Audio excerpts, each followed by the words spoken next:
Hey everyone, welcome back to the African World Channel. Today, we're diving into a story that's not just about mining, it's about justice, sovereignty, and a bold new direction for Africa's future. We're talking about Resolute Mining's crisis in Mali, but the bigger story here is how countries like Mali and Burkina Faso are taking a stand against decades of exploitation.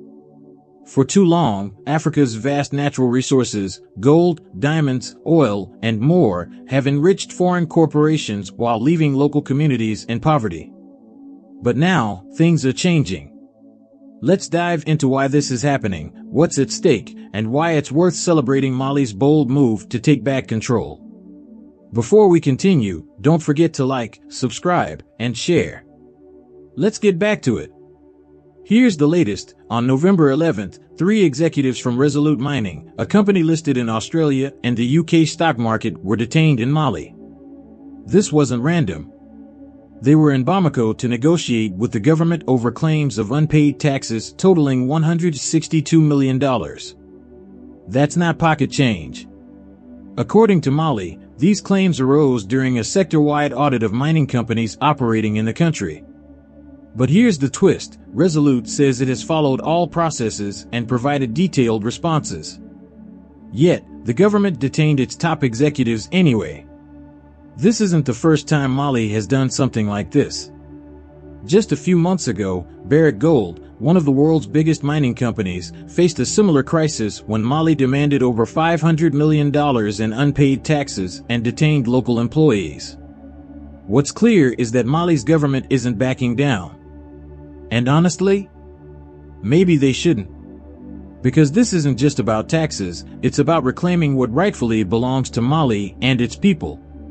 Let's take a step back and ask, why are we even here?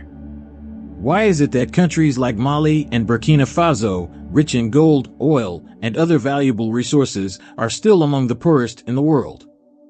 The answer lies in decades, no, centuries, of exploitation. Foreign companies have long dominated Africa's resource extraction. They come in with big promises of jobs, investments, and infrastructure. But in reality, most of the profits leave the continent, benefiting shareholders in London, Paris, and New York, not the people who actually live on the land. Take gold mining, for example. Mali is the third largest gold producer in Africa. Yet, over 70% of its population lives on less than $2 a day.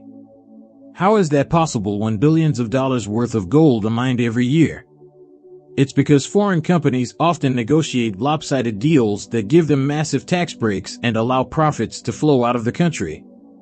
This is the resource curse, where countries rich in resources remain poor because they're locked into unfair systems that don't benefit their citizens. But here's the good news. Countries like Mali and Burkina Faso are saying, enough is enough.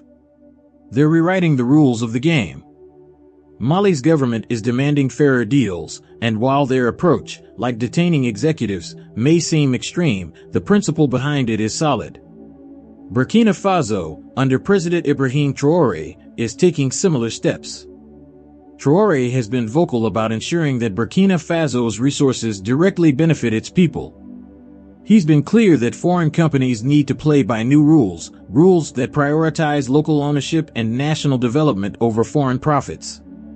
These leaders are part of a broader movement across Africa, a movement to reclaim control over natural resources and use them to fuel local economies, build schools and hospitals, and create opportunities for future generations. And honestly, it's about time. Now, let's be real. This isn't just about money, it's about dignity, sovereignty, and justice. For centuries, African nations were seen as sources of raw materials for the rest of the world. But what Mali and Burkina Faso are doing signals a shift. They're saying, we're no longer just suppliers. We're partners, or we're doing it ourselves.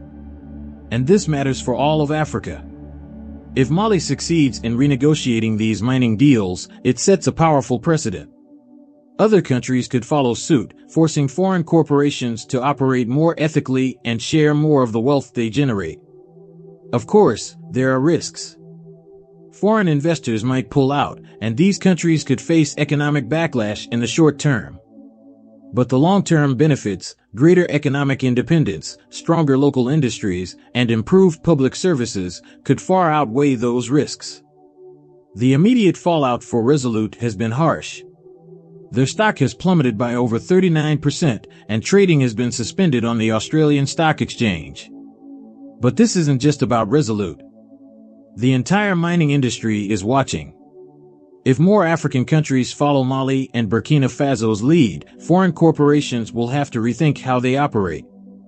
And that could lead to a fairer global economy, one where the people who live near these resources actually benefit from them. This story is bigger than Resolute Mining.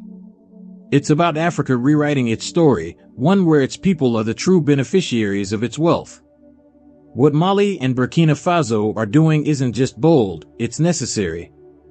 Imagine if all African nations stood together to ensure fair deals with multinational corporations. The African Union, AU, could play a pivotal role in creating a unified framework for resource extraction that prioritizes local economies and communities. If countries like Mali, Burkina Faso, and Niger form stronger alliances, they could significantly increase their collective bargaining power, leading to more equitable deals. One such initiative is the African Continental Free Trade Area, which aims to boost intra-African trade and reduce dependency on foreign markets. This kind of unity could ensure that Africa's resources are used for the benefit of its people, not just foreign corporations. So, what do you think? Are these moves by African governments the step in the right direction? Or could they backfire? Let's start a conversation. Drop your thoughts in the comments below. Always remember, Africa is naturally rich yet artificially made poor. And if you enjoyed this video, don't forget to like, subscribe, and hit that notification bell. This channel is all about unpacking the stories that shape our world. Thanks for watching, and I'll see you in the next one.